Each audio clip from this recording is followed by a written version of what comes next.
2 दिवसांमध्ये संपूर्ण राज्यामध्ये पाऊस व्यापणार आहे। सध्या मुंबईमध्ये पाऊस आहे, मात्र राज्यामध्ये म्हणावा तसा पाऊस पडत नाहीये। त्यामुळे ज्या ठिकाणी पाऊस होऊन जमिनीत ओल निर्माण झाली असेल तिथे पेरणी करावी असं कृषी मंत्री दत्तात्रय भरणे यांनी सांगितले। तसंच शेतकऱ्यांनी थांबून पावसाचा अंदाज घेऊनच पेरणी करावी असंही त्यांनी सांगितलेलं आहे।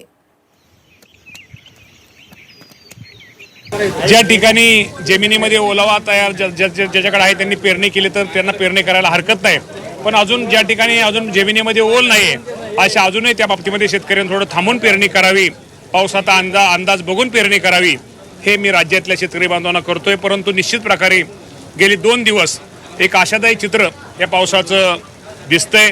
हवामान विभागाचाही अंदाज दिसतोय आणि सर्वच तज्ज्ञांचाही या बाबतीमध्ये अंदाज दिसतोय की येणाऱ्या 2 दिवसामध्ये पाऊस सगळीकडे पाऊस 3-4 दिवसामध्ये आठवड्यामध्ये सगळीकडे पाऊस या राज्यामध्ये व्यापक स्वरूपामध्ये होईल।